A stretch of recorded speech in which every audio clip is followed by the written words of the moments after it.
Under advisory, the hum of the raw water pump always sounded a little like breathing. On some mornings it wheezed as if the river itself had caught a cold. On the first morning after the winds changed, the pump drew in more air than water for a moment and coughed a wet clatter through the concrete vault. I put a hand on the casing and felt it tremble. Outside, ash kept drifting from the hills upriver. It had been doing that for a week, but on that morning it felt heavier, almost damp, as if it had acquired a weight beyond itself. At the Moonwood Preserve, 20 miles out, the last stutter of flame had died 3 days earlier. The local station played helicopter footage until the images blurred. Black stubble on ridges, white threads of smoke, a single survivor cabin with its green lawn like a square of fabric, stubbornly refusing to burn. They called the fire by a map name, but everyone called it the Moonwood Fire. I had walked those trails when I first moved to Brinfield. Back then, the signboards had painted deer and an improbable fox with a too sly grin. In the dark of my apartment, I could still picture a charred signpost, the cartoon fox burned to a smear. The air tasted like pennies, even in the treatment plant. A low rectangle of cinder block that sat beside the intake canal like a stubborn, dull animal. The fluorescent lights buzzed the same way they always did. The relay cabinet clicked when coagulant feeds switched over. The chart recorder nudged its pen in slow, regular ticks. Only the towels in the break room smelled wrong, an iron sweetness rising as the fabric warmed in my hands. I used one to wipe a coffee ring off the metal table and saw later, when I went back for lunch, that the towel's damp patch held a faint sheen when the lights dimmed for a second. I told myself about detergents and the brightness that made laundry glow in club blacklights. Clubs were far from my life, but I'd seen a documentary once, Household Science, Tricks of Dye. The logbook wanted times and flow rates. No one asked for impressions of smell or for the way the water in the rapid mix basins had a slight milk glass quality before the flock dropped. 1103, turbidity 0.21 NTU after filters, free chlorine 1.7 mg/L, I wrote in my spare capitals. The pens left a shine that took a full minute to go matte. Through the window above the sink, I watched the grey drift of ash reflected in the canal like a snow going the wrong direction, sinking instead of falling. Brinfield wasn't on the highway. You had to mean to come. There were half a dozen neighbourhoods hollowed into the hills and a long strip of businesses that looked the same, no matter what the sign above them said. A row of windows, a little canvas awning, a sandwich board, chalked with daily specials. The treatment plant sat at the lowest point of town, where the river turned slow. I drove there on roads that refused to run straight and learned the town by its quiet noises. Compressors in walk-in freezers clicking on at the diner, a distant siren bouncing off the dry hillside and losing its direction as if sound could get lost. My name is Cal. Only the bank calls me by the longer name. Friends used to shorten it further, but there's a point in a life where you get one syllable and let it be. I had not done anything dramatic to end up here. Jobs drifted and I learned to keep machines going, cooling towers, sump pumps, air handlers. A co-worker I hardly knew told me the county utility was hiring, and I sat in a room with a copy of a code book and guessed well enough to pass. One summer, with the river low and a different fire smoking in a different part of the county, I found a rhythm in chlorination set points, backwash cycles, and the satisfaction of a filter coming clean. The turbidity meter showing that a good hour could be measured. The evacuees were at the high school gym, sleeping on cots that made sounds like raincoats. I saw them when I went by to pick up bottled water for my own place, because the county sent out an advisory. This water is potable, but smoke compounds can alter taste and odor. Sensitive populations may prefer bottled. The language of advisories is a language of careful offering. Maybe was the word that mattered most. In the parking lot, a woman read an intake form to a man who stared past her. A kid used a broom as a staff and pronounced the asphalt his kingdom. A dog panted under the open rear door of a car, its tongue a startling red. I thought of the plastic bowls in my sink. In the half-light of my apartment, the water looked slightly thicker. I had told myself that after the fires, everything looked different because the world itself had changed shape and my eyes were adjusting. That was before anyone in town mentioned the man with the blue marks. On the second day, the ash smell sharpened. The refrigerator in the break room shuddered and rattled in a way I had never paid attention to, as if it were reminding me it had an internal life. When I reached for milk, my fingers came away chilled from the carton, and the cold smelled like dust. Marta, who took the earlier shift on Mondays, had left a note held under a magnet. Filter 3, backwash took longer. Watch the sludge draw. Might be thicker. I watched the sludge draw. The water in the clarifier seeped off a layer that boiled gently where it fell. That was normal. Tiny gas bubbles, carbon dioxide, a little methane, came off organics. It meant the microbes were awake and doing their jobs. I had learned to talk to myself in the language of lab reports, not because it solved anything, but because it kept me from narrating, the way my mother had narrated every common thing when I was small. She was still alive, hundreds of miles away, and had a way of putting pictures to words, always hopeful sketches. Imagine it, she'd say, a pond filtered so clean you could drink it. The job taught me exactly how wrong that had always been. At the edge of town, half the pine trees were a color that didn't belong to living wood, and their smell had a meaty undertone when the wind came from that direction. I drove past them with the window up and the air on recirculate. At the first stoplight, the yellow hung longer than it should. The one in front of the market had been doing that. Timer's gone strange, somebody said, the heat making the little brains inside miscount. I sat in the car, and the engine hummed a low, patient hum. The radio was off. The silence wasn't a silence. It had the high, tense sound of fluorescent tubes. The town had acquired a nervous system. Sometimes I thought I saw movement on the berm beside the canal when I came in before sunrise. Deer.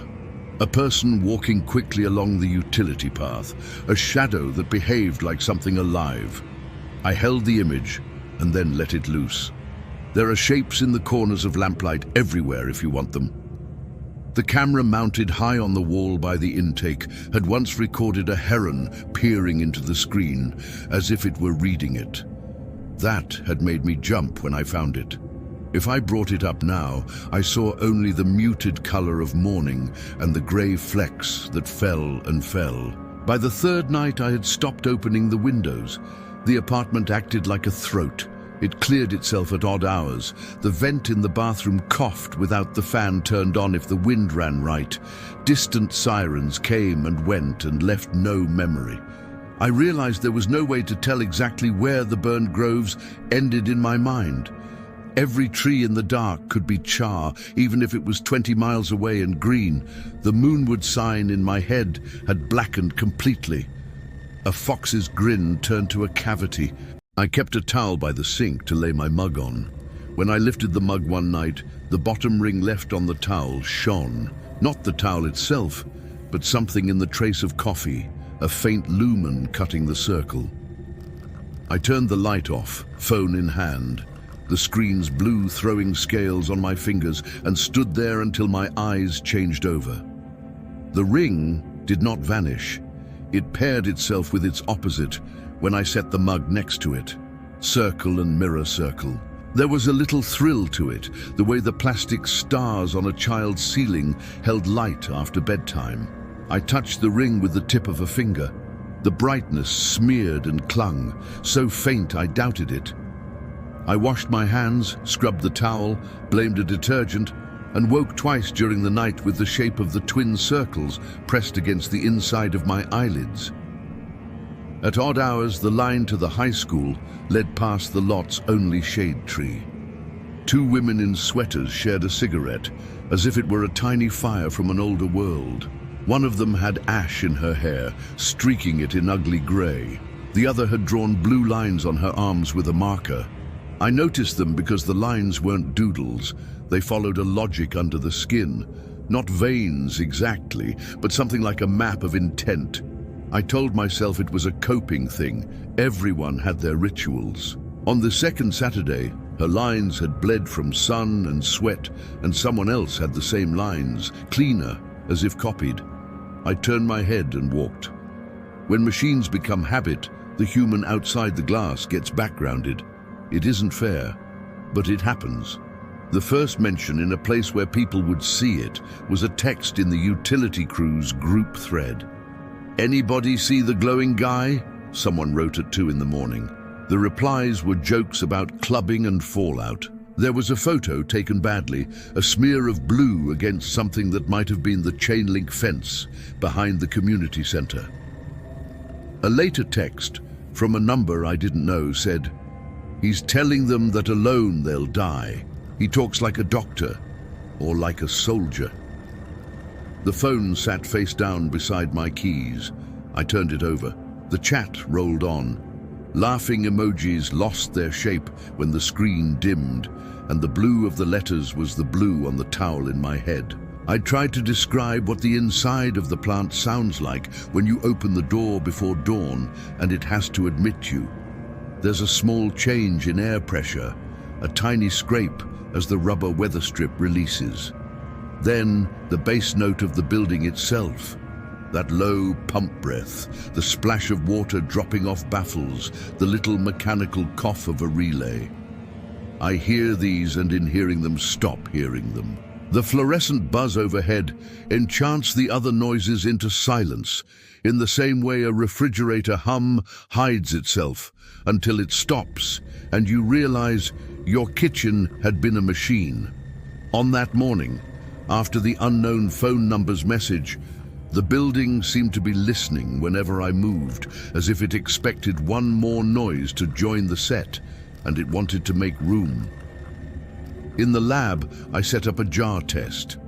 Tiny beakers with different doses of coagulant, stirred, and then left to stand so the flecks of ash and organic matter could bind together and fall.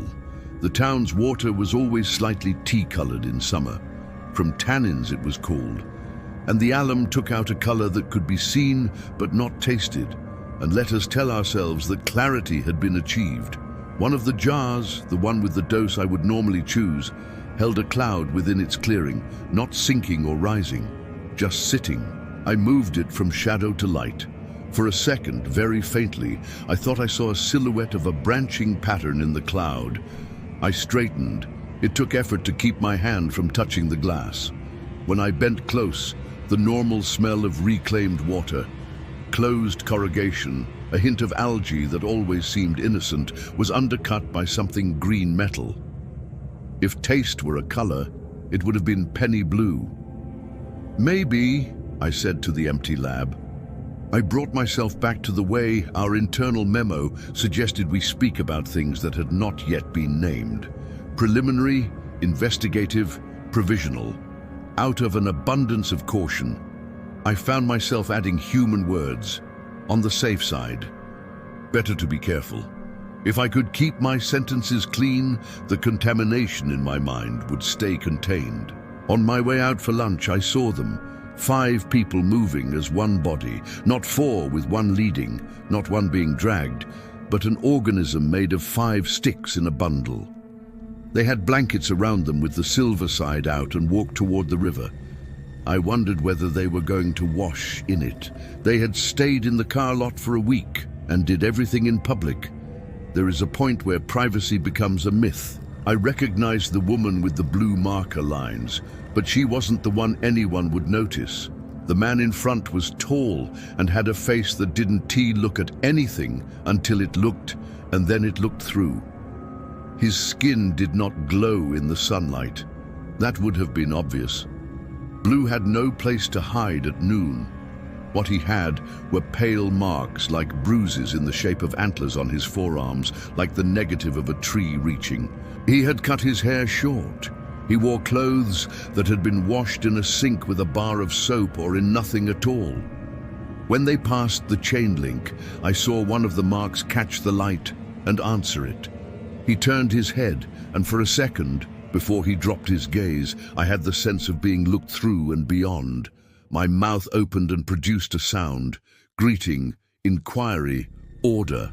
It was none of those. It was the sound a person makes when they witness the thing they had dismissed as rumor and have to admit how quickly belief can assemble itself out of scraps. He did speak later. I heard his voice before I saw his face that next night, because he had arranged to speak where voices carry. There is a natural amphitheater by the canal, a dip in the ground that's been a gathering spot for 100 years. Not for town meetings, not for dances. People sit there when they don't want to pay attention to the sky. Now it held 36 of those who had fled Moonwood. They didn't have torches or electric camp lamps. They had their phones and the kind of night that repeats a thought back to the person who thinks it. His words were simple, so simple that if a preacher had spoken them, you would have left ashamed for him. "Stop going alone," he said. "They come at you one by one and you break, and then the next breaks. If you were all in one piece, if you did the same things at the same times, if you made one decision together, they'd have to look at you." He did not say who they were. It could have been agency caseworkers, insurance adjusters, men with signs about property lines, or the creatures of smoke that live under the bed of a sleeping child. We do this badly if we think about pride. We do it better if we think about making it to morning. I stood at the top of the slope because my body wanted height and distance. I recorded exactly 1 minute of poor audio on my phone and deleted it before I reached the bottom of the stairs to my apartment. His voice did not rise to make belief move. The strange thing was that no one interrupted him. People who had slept on cots and been asked to list their losses for a week want a remedy. And when no remedy comes, they want to use their mouths. They listened as if he were answering the wrong question so precisely they could not object. I had heard other stories by then. The security guard at the hospital said his marks glowed by themselves when he stood outside, a cooling heat, a low-bit light. The girl at the hardware store said he had seen her through a shelf of fittings as if the pipes were transparent. Talk, but talk that stuck because something about it matched the shape of the week. The county's advisory changed on the 4th day. The email came through at 9:03 with the subject line revised. Out of an abundance of caution, residents who smell or taste unusual odors in their tap water should refrain from drinking it. Use bottled water for drinking, cooking, and brushing teeth. The language tried to stand in 2 places at once. Most will be fine if you think you're not most. Act like not most. The trucks rolled in from the state warehouse. An orange-vested man set the reverse beeper on his forklift to a volume that almost, but not quite, matched the compressor in the walk-in freezer at the diner. When the forklift braked, the compressor cycled on, and in the gap, the building breathed. That afternoon, the filters loaded fast enough to make me adjust the backwash schedule. Filter 3, the one that always wanted more attention, showed a differential pressure rise that made my stomach flick. We are taught to say, suggestive of clogging, out loud to ourselves because you never know who's listening. I should not have done the thing I did and know it. And still I did it, because we were under advisory and everyone was frightened, and under that fear was boredom, and under the boredom was a dread without words. I shut the feed briefly and lifted one of the access hatches. It isn't safe. You are not meant to look into a filter while water still moves. Plant schematics are a collection of velocity and head loss values for a reason, but I wanted my eyes to tell me something. The black of the coal and the pale of the sand formed a horizon, and the water rode over it with the calm of water in a ritual. The room smelled like swimming pools that had seen too much sun, like oxidized hair. On the surface, drifting where it should not have been distinguishable from the water it occupied, was a veil like spider silk set adrift. It might have been a clump of flock that had found cohesion 100 feet too late. It might have been a trick of the light. I lowered the hatch, and when the seal engaged, the hum of the building found me again. a soft exhale that made human breath unnecessary for a second. At the end of shift, I sat in the break room and held a wet towel to the back of my neck. The fridge hummed and switched off, and in that sudden quiet, I heard the sound of something moving outside, not footsteps exactly, a sliding sound, brooms pushed over concrete. Ash settled on the windowsill like snow, then slipped in a breath that was not wind. When I left, the sky had gone orange and gone past it, into a color that television always calls post-apocalyptic. The radio said the perimeter was contained. When they say that, they mean the line around our understanding has been drawn. Nothing about the inside has changed. At home, the mug rings on the towel made a figure 8 I did not want to read as a figure 8. I put the towel under the sink and felt its weight as if the towel itself contained water. Sleep was an argument.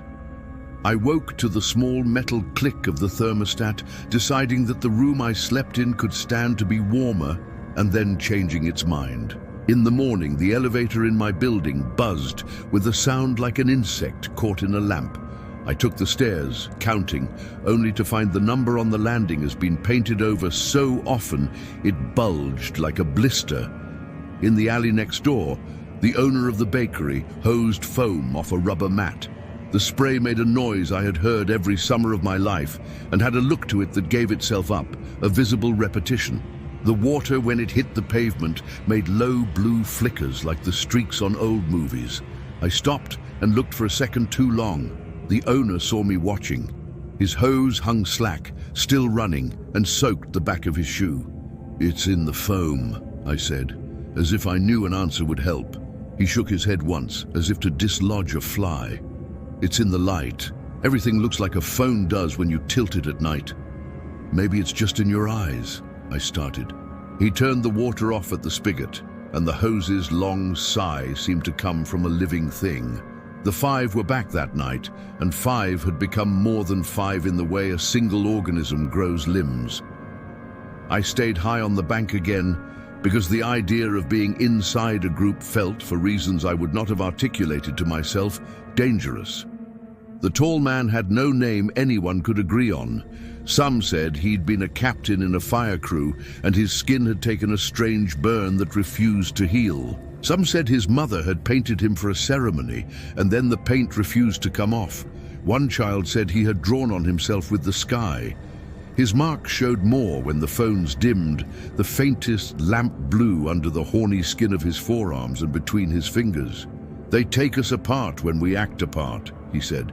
"They interview at intervals, they reassure at intervals, they give at intervals. The only strength they have is in how we're staggered. If we line up, if we do one thing together, then even a few can be a wind." It sounded like something you would paste on a wall in a union hall 40 miles from here, except there were no factories. The thing that had burned the groves did not care about a slogan. And yet, I found I had held my breath for the length of 3 of his sentences and had not felt deprived, because it was not about the words, but the sinking of bodies in one small space. I lost the taste of pennies for a minute and felt the plant pumps in my ankles even out. I said nothing to Marta. She went home to her family and watched her calories and counted out vitamins from a tray with compartments like little days. She wore sweaters that said beach when there was no beach. She would have told me that his advice was common sense with a spiritual forehead wrinkle drawn on it, and that in a week he would be replaced by a different mouth. Maybe she would be right. But then, the town sent out a curfew notice, midnight to 5, people to stay in homes and shelters, to let crews move and to cut down on petty theft. A curfew is a polite way of saying the street is no longer yours. It also gathers the strays. They would have to sleep on the gym floor or on 2 cots pushed together in the lobby. The room would snore and cough and wheeze like an old machine. The curfew began the same night. The tap at my sink gave the slightest light when I turned it. It was not a light you could photograph. It was the difference between a person in the next room and no person. When the water hit the sides of a glass, the faint suggestion of light wrote on the glass. and when the flow stopped, the ghost of it remained for a breath, and then nothing. I turned off the kitchen light and turned the tap again, and the faintness was still faint. You can make anything into an omen if you stand in the dark long enough. Preliminary fluorescence observed, I wrote at the plant in the minor notes, the off-to-the-side text box, where we log things that are no one S business until they become everyone S. Appearance faint. Effect may be due to biodegradable surfactants in runoff or residual disinfectants interacting with organics. Monitoring. I did not write. A blue ring on a towel grew like a bruise when I closed my eyes. He did not answer because the water did. The low-level alarms on the intake started up, insect chirps, and then the larger alarm, the big voice the plant used when it wanted to wake you fully. I had left my phone in the break room. I ran. On the path, 2 of the 5 carried a coil of something between them, not rope. Thin, shiny strips, emergency blankets cut into narrow bands. Reflective. I stopped for half a step because I'd seen something like that in a video once where people tried to confuse cameras. If you wrap yourself in certain ways, light doesn't know where to go. If you wave it where a guidance system might be looking, algorithms stub their toes. The alarms were honest, but not urgent. Level at threshold, the panel said, drawing faster than refill. I checked the big tank in the yard. The float had dropped an inch. We had range. The radio on my belt hissed and said my name with a question mark. On it, I said. I throttled the intake just enough, watched the meter slow, felt the plant take a slower breath. For a minute, it was just the work I knew. For a minute, I believed nothing outside the work mattered. The best minute a person like me gets is that lie. When I stepped back outside, 3 boys stood on the slope and practiced swinging something that sounded like a flag in air. The air made a different sound when they did. They stopped when they saw me. One of them lowered his arms with a slow, decisive motion that was the opposite of a salute, the way a person unconsciously tries to force time to move the other way and understands it will not. They watched me the way a child watches an adult pull a plug out of a wall. Night fell. The lamps made islands out of the path. Curfew came and held its breath. My apartment light later was a smaller island. The towel under the sink was a thing in a cave. The fridge made a noise I could feel in my teeth. I washed my hands, and in the dim, without meaning to, pressed the damp fingers to my forearm, where the faint stain had lodged. The small lines the contact left couldn't be seen under the room's light. In the mirror, they could. For a second, a half-inch below the skin, they were there like a distant shore is there when you stare long enough at haze. I did not sleep the night that came after that night. The apartment's other tenants seemed to have agreed to perform one small sound each hour, so I would not forget I was in company. A cough at 2, a toilet flush at 3, at 4, the clack of someone dropping a spoon. At 5, the smallest sound, a finger tapped twice against a headboard. The clock on the stove held its numbers and did not have the courage to blink again. On the 7th day, 3 things happened. The county closed the stretch of river nearest Moonwood to boating for debris and ecological recovery. The advisory shifted again, not quite harder, with language that now said, sensitive individuals have reported rashes after bathing, and if irritation occurs, rinse with clean water and discontinue use.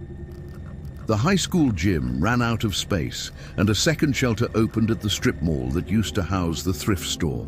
Now cleared with a new smell of industrial cleaner laid over an old smell of cardboard. The plant had a visitor. The man with blue marks did not ask to be let in. He came to the fence and stood as if fence had a different meaning to him. He looked through the metal grid, and my eyes made the holes into hexagons, though I knew they were rectangles, because some part of me wanted the world to change shape to match him. He did not wave. He did not shout.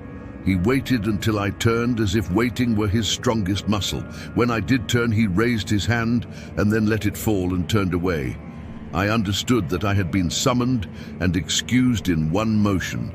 The power of a person who can ask without phrase and leave without word is real in a town where words are currency you do not spend without counting. That night, the Moonwood evacuees were not in the amphitheater. They were on the road at the north end of town, moving as if walking were a wire that they all balanced on together. I do not think they were marching. A march has a beat. This was something else. An organism coordinating, a wind trying on bodies. There were more of them than I had expected, not hundreds, but enough that the road itself belonged to them for the time it took to cross.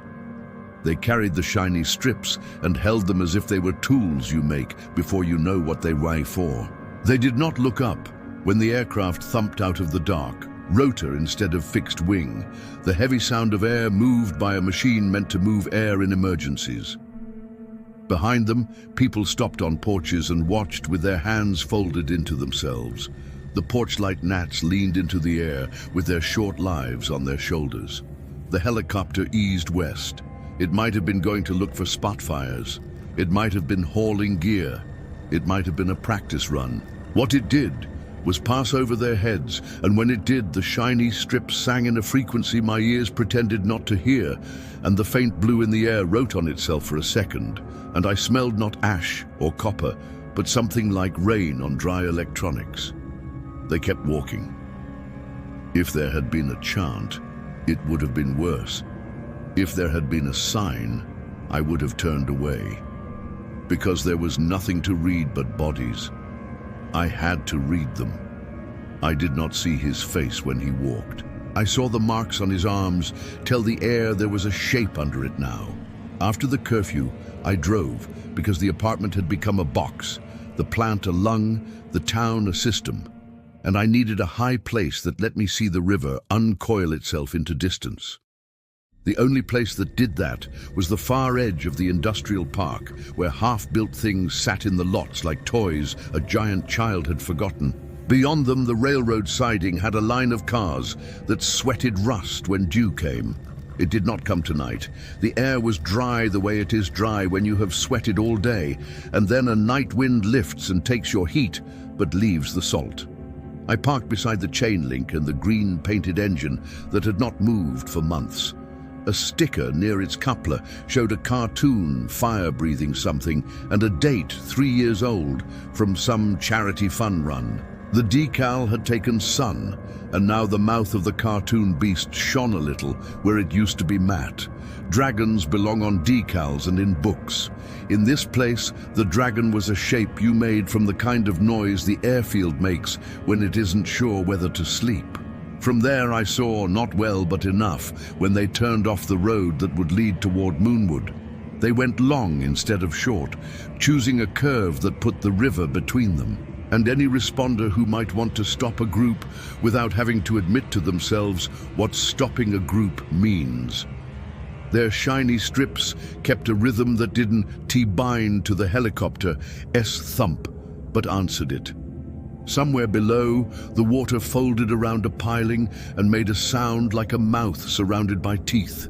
I went back to the plant because if I did not, I would have to acknowledge that my hands were empty and I was part of something without a lever. The panel lights were my little stars. The SCADA screen had a blue-white that counted as true night in a place where midnight was raucous. I reset a valve that did not need resetting. I noted a pressure reading that did not need noting. I read the jar test, which did not ask to be read, and wrote measurements that had blurred into each other in the space between a 10th and a 100th. He did not answer because the water did. The low-level alarms on the intake started up, insect chirps, and then the larger alarm, the big voice the plant used when it wanted to wake you fully. I had left my phone in the break room. I ran. On the path, 2 of the 5 carried a coil of something between them, not rope, thin, shiny strips, emergency blankets cut into narrow bands, reflective. I stopped for half a step because I'd seen something like that in a video once where people tried to confuse cameras. If you wrap yourself in certain ways, light doesn't know where to go. If you wave it where a guidance system might be looking, algorithms stub their toes. The alarms were honest, but not urgent. Level at threshold, the panel said, drawing faster than refill. I checked the big tank in the yard. The float had dropped an inch. We had range. The radio on my belt hissed and said my name with a question mark. On it, I said. I throttled the intake just enough, watched the meter slow, felt the plant take a slower breath. For a minute, it was just the work I knew. For a minute, I believed nothing outside the work mattered.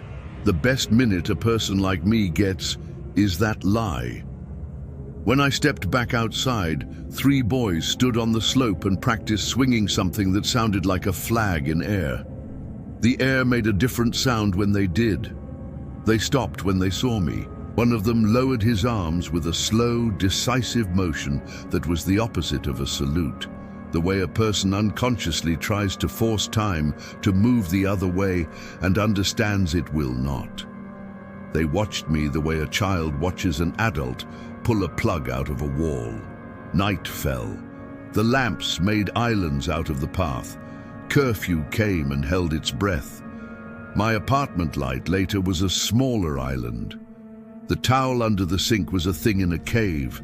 The fridge made a noise I could feel in my teeth. I washed my hands, and in the dim, without meaning to, pressed the damp fingers to my forearm where the faint stain had lodged. The small lines the contact left couldn't be seen under the room's light. In the mirror, they could. For a second, a half-inch below the skin, they were there like a distant shore is there when you stare long enough at haze. I did not sleep the night that came after that night. The apartment's other tenants seemed to have agreed to perform one small sound each hour, so I would not forget I was in company. A cough at 2, a toilet flush at 3, at 4, the clack of someone dropping a spoon. At 5, the smallest sound, a finger tapped twice against a headboard. The clock on the stove held its numbers and did not have the courage to blink again. On the 7th day, 3 things happened. The county closed the stretch of river nearest Moonwood to boating for debris and ecological recovery. The advisory shifted again, not quite harder, with language that now said, sensitive individuals have reported rashes after bathing, and if irritation occurs, rinse with clean water and discontinue use.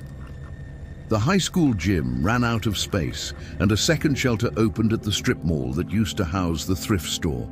Now cleared with a new smell of industrial cleaner laid over an old smell of cardboard. The plant had a visitor. The man with blue marks did not ask to be let in. He came to the fence and stood as if fence had a different meaning to him. He looked through the metal grid, and my eyes made the holes into hexagons, though I knew they were rectangles, because some part of me wanted the world to change shape to match him. He did not wave. He did not shout. He waited until I turned as if waiting were his strongest muscle. When I did turn, he raised his hand and then let it fall and turned away. I understood that I had been summoned and excused in one motion. The power of a person who can ask without phrase and leave without word is real in a town where words are currency you do not spend without counting. That night, the Moonwood evacuees were not in the amphitheater. They were on the road at the north end of town, moving as if walking were a wire that they all balanced on together. I do not think they were marching.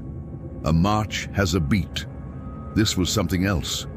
An organism coordinating, a wind trying on bodies. There were more of them than I had expected, not hundreds, but enough that the road itself belonged to them for the time it took to cross. They carried the shiny strips and held them as if they were tools you make before you know what they weigh for. They did not look up when the aircraft thumped out of the dark, rotor instead of fixed wing. The heavy sound of air moved by a machine meant to move air in emergencies. Behind them, people stopped on porches and watched with their hands folded into themselves. The porch-light gnats leaned into the air with their short lives on their shoulders. The helicopter eased west. It might have been going to look for spot fires. It might have been hauling gear. It might have been a practice run.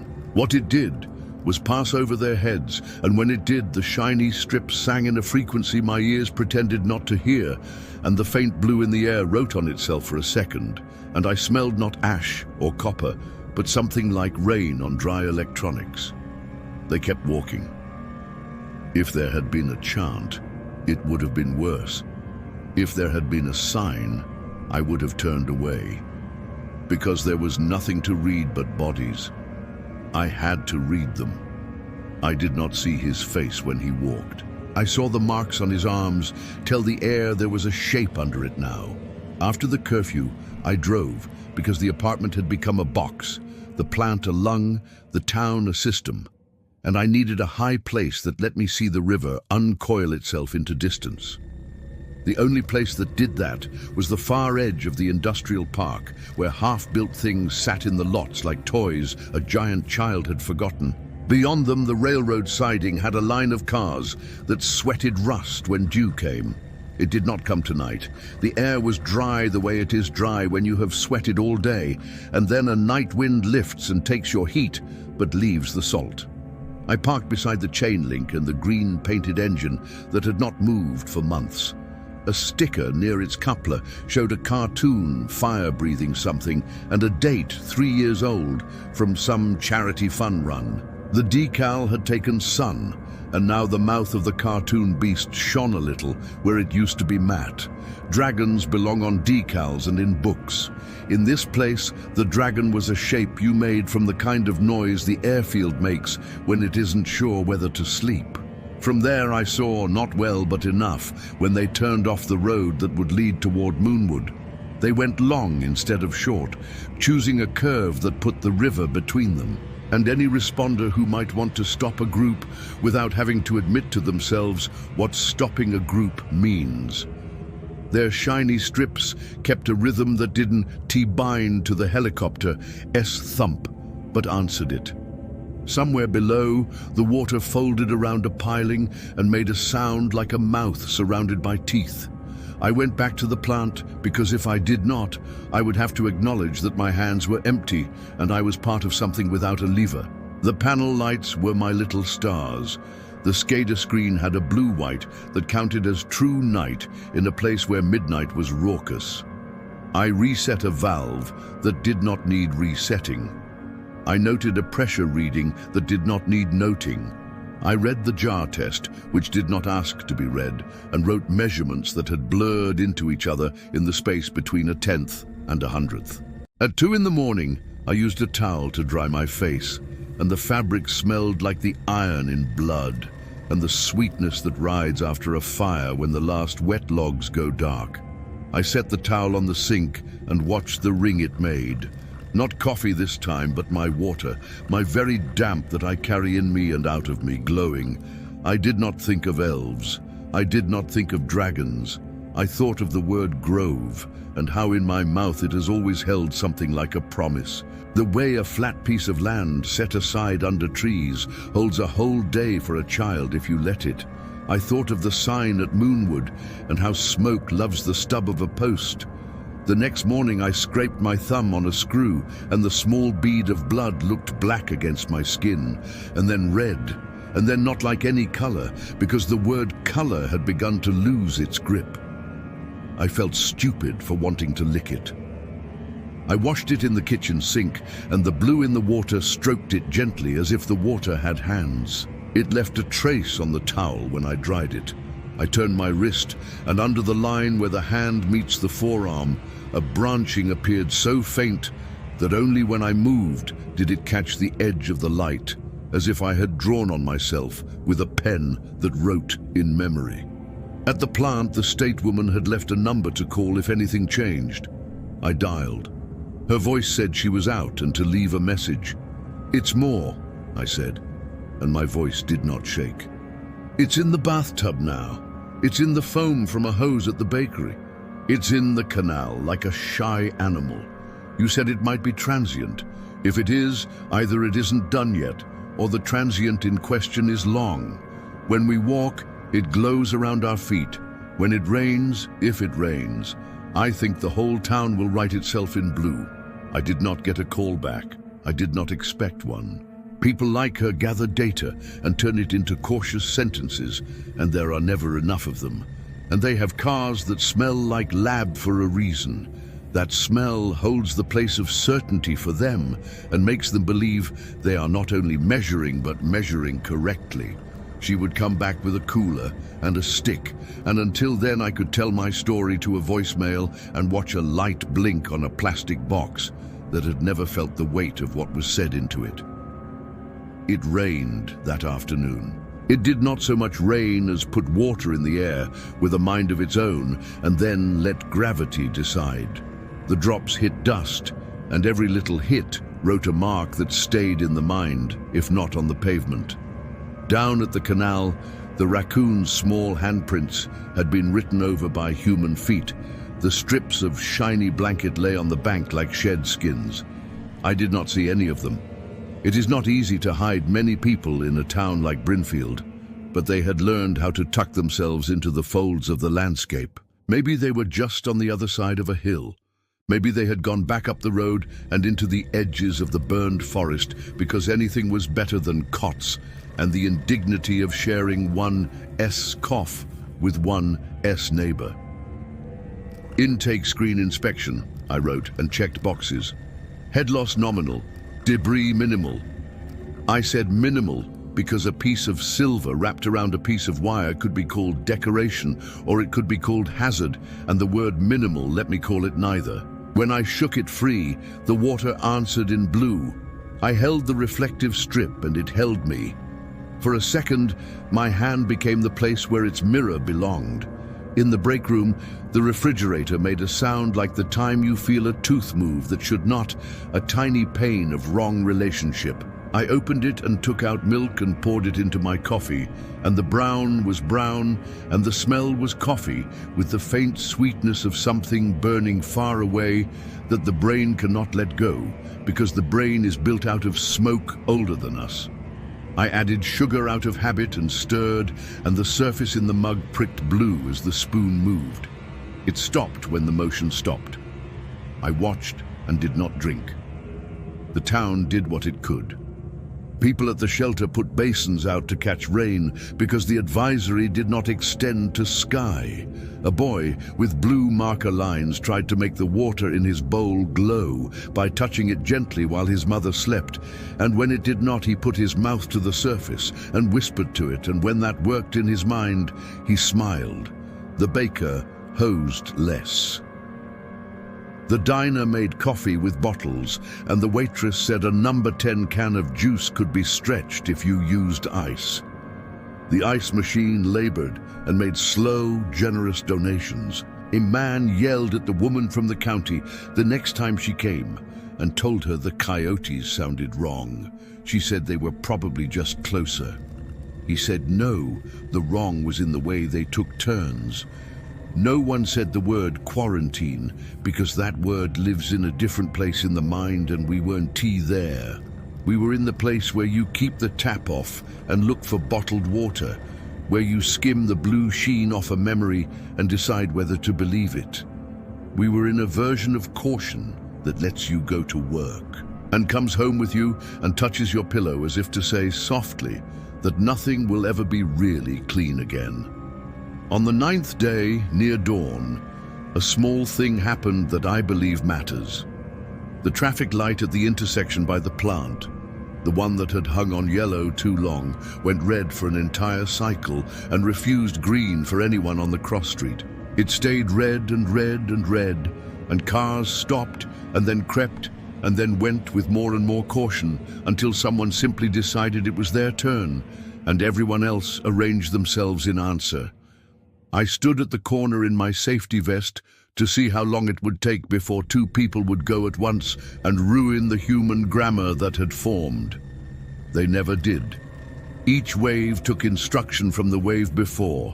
When I turned away, the red wrung itself out once and became green and then went on with its script. I wrote down the time and made a note to tell the city, but never did. The man with the blue marks came down the slope at noon and stood beside the chain link again. He did not ask to speak. He waited. He turned his hand and showed the inside of the wrist, and the marks there had done something new. They had made a shape that was not a shape from any child's book, not a star, not a heart. It was a thing that appears in water when you disturb the surface with your finger. Temporary, the ghost of circles, the way waves talk to each other and make a third thing. He opened his hand, and the weak blue that makes itself when light is low and water is alive showed the shape as surely as if it had been etched. I put my hand in my pocket. It is a stupid gesture to make when you are behind a fence and he cannot reach you. I did it anyway because hand met pocket is a promise you can complete. We went home, he said. He meant Moonwood. He had not needed to tell me. It isn't ours anymore the way it used to be. But nothing in town is either.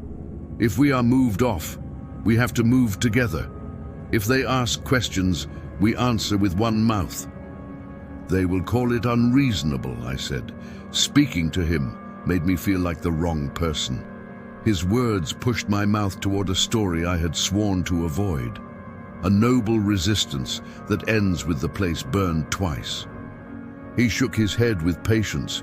It is not nobility, it is mathematics. Spread small, we disappear. Gathered, we are visible. The only way to be seen by a machine is to be big enough that it cannot mistake us. It isn't a machine we're up against.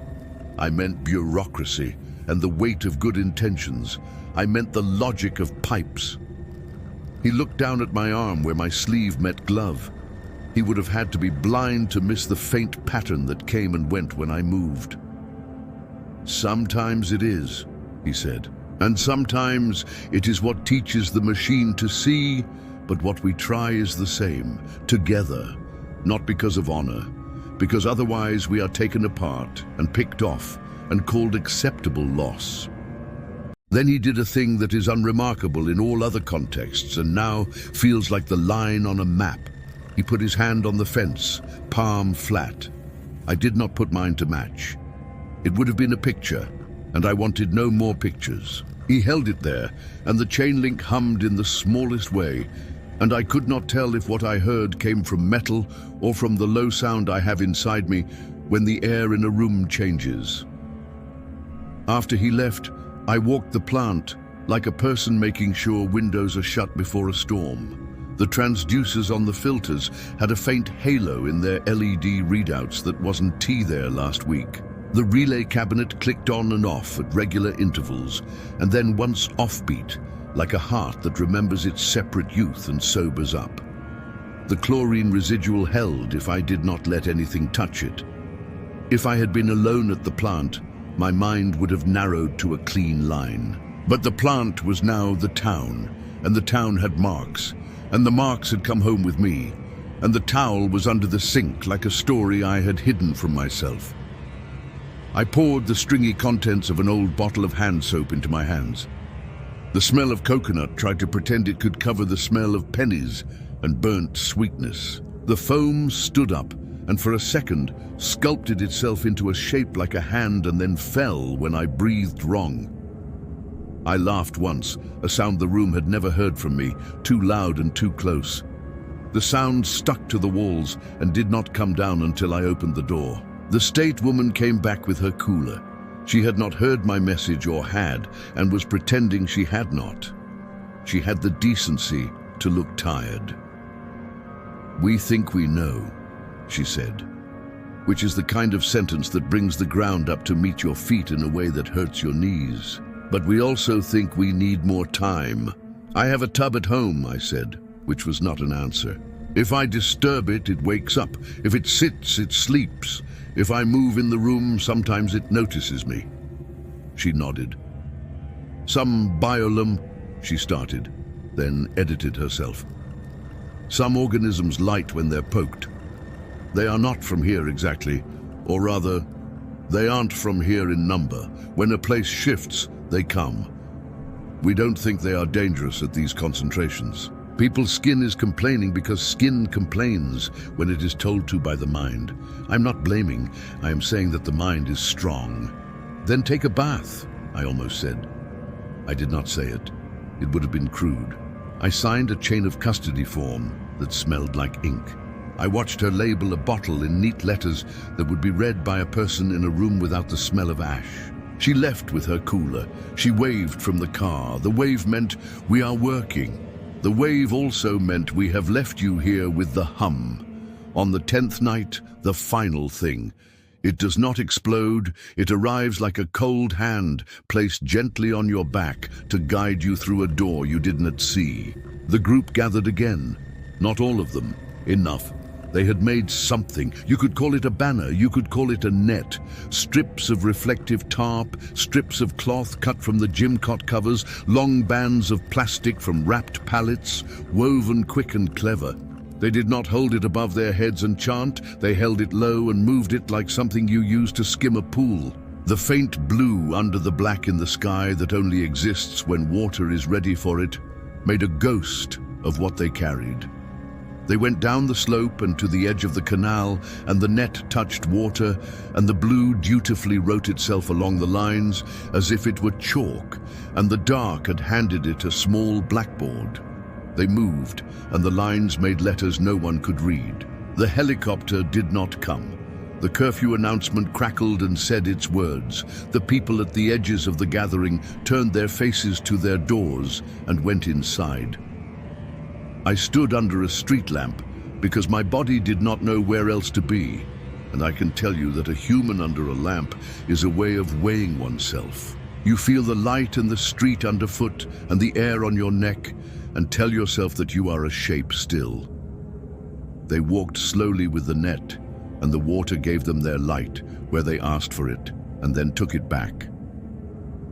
In the shallow places where the canal cheated itself with bars of silt, the glow stayed for a breath longer, as if sand enjoyed the attention. They took the net off downstream. They did not leave it in a place where someone could find it and hold it up and call it a weapon. They did not speak to me, and I did not speak to them. The man looked once into the plant window, and his marks were brighter for a second. Or else the plant lights reflected, because glass loves to make itself a story. After they were gone, it was quiet enough to hear a fork drop 3 doors down, and the air unit at the gym struggle with the math of humidity. In the building, the pumps settled into a schedule that made sense. The jitter that had sat on the numbers lifted for an hour. I walked the hall, and the door to the chemical room breathed again without anyone touching it, and I put my hand against it, and this time kept it there long enough to feel the slight suction that means a system is trying to hold itself together. When I took my hand away, it left a print that in the low light had the faintest suggestion of that blue I am tired of naming. At home, the tub of stored water sat like a lake in a bowl. I did not disturb it. The towel under the sink waited. I rinsed a glass with bottled water and poured bottled water into it and drank it slowly, and the glass made no story and gave no light. My throat did not argue. I turned the tap just enough to wet a finger. I drew a circle on the towel, and in the dark it held like a plan. I lay down and slept. The town did not end the next day. People went to work with pockets full of dry breath. The advisory held. The state woman returned and said a kind of sentence she had always known she would have to say, "We do not have the resources to do what you want right now." The man with marks on his arms moved differently in the afternoon, as if his body had become a thing meant to move through smoke. Someone found the net folded under a bush and took it, convinced that keeping objects was the same as keeping secrets. The traffic light that had gone stubbornly red kept its schedule. The raccoon that had left 5 wet fingers on the screen went on doing raccoon hours, and when it put its hand down again, the glow was too faint even for my eyes. I wait now. That is my entire job. Keep the numbers in line and wait. The faint mark on my forearm appears only when the room is dim, and I move just so. Sometimes I hold my arm up and make the line catch and keep for a second, and then I hate myself for doing it. When the water in the canal folds itself at a certain place, the blue writes on it for a breath, and then the sentence is taken back unspoken. I am careful with towels. I use bottled water in my coffee and still taste ash because the mind takes what it wants. He does not come to the fence every day. When he does, he doesn't wait for me anymore. He looks at the water and at the town and gives neither what they ask. The others check their arms for the pattern as if it were a watch. Sometimes two of them line up without speaking and drink at the same time from the same bottle and breathe together after and tell themselves the breathing matters more than the water. I go home and stand in my kitchen and listen to the refrigerator forgive and forget and forgive. The hum in the apartment is the hum in the plant. It begins to sound like a mouth. When the rain really comes, when it comes full, not this breathing drizzle, I will go up to the hill at the industrial park and watch. The town, if the state woman is right, will write itself in blue for an hour and then forget. It will not be a spectacle. The light will be faint and faint and fainter, and then it will be something only people like me say they saw. People will post shaky videos that could be anything. People will argue over whether the glow was in the water or in the eye or in the trick of sodium bulbs. In the morning, the sidewalk will be clean, the towel will be dry, the smell will be only the ordinary iron smell of a place where a lot has burned and some of it will not come back. I can imagine another ending in which we line up, all of us, like his speech said, and the helicopter drops a bucket where the reflective strips say to drop it, and the water hits and glows and spooks the pilot, and a different accident happens. I can imagine a sicker one, in which my hand grows more marks, and my arm becomes a map of the river, and I have to cover it with a long sleeve in summer and tell no one. I can imagine he takes the blue in him and gives it to a child because belief needs to survive. I can imagine the state saying the words that end in a lifted order, and the town saying in answer, nothing, because quiet is how you claim back something you can never clean. What is true tonight is this. In the apartment, the fridge hum holds a note that I now hear as a breath against my ear. On the towel, the ghost of a ring appears, if I let myself be the kind of person who looks for ghosts. At the plant, a door opens a fraction and closes a fraction, and the air that moves feels like the hand a person puts on your back to tell you that the time to step through has come. We are not a storm. We are not a kingdom. There are no elves in Moonwood. There are only black trees and a burned sign where a fox used to grin. But he was right in his unglamorous way about the math. It is easier to move one body if the others fall away. It is harder if you knit yourself together. Whether that knitting saves you or only changes the shape of your loss is a thing time will say, and by the time it says it, it will be too late for a different answer. In the dark water, when trouble moves through, it leaves a line of faint light that loves to be watched and does not care who watches. I stand on the path above it and listen to the town breathe and do not speak. If the light finds my hands, it finds them, and if it does not, I do not go looking. I've stopped trying to wash the faint line off my arm. It isn't ink, it isn't paint. It is the place where something walked through me and left a mark a person could mistake for design. I sleep when the refrigerator lets me. And if a distant siren at 3 in the morning brings fire back to my mouth, I swallow it and go on. This is what there is, the hum, the towel, the shallow glow that goes away if you look too hard. The man with the marks does not speak more than he has to. The river, older than the names we give to forests and towns, decides what to do with what we feed it. When I walk past the high school window at night, I see my own reflection, and for a second the blue catches there, on glass, in me, and it looks like courage, but it is not. It is only survival, and even that word feels like more dignity than we have earned. I go back to the plant and write numbers in a book that will survive a flood. The page shines wet for a minute before it sinks into itself. The pen leaves a faint line that in the dim almost looks like light. Then it is only ink, then it is only a hand, then it is only nothing at all.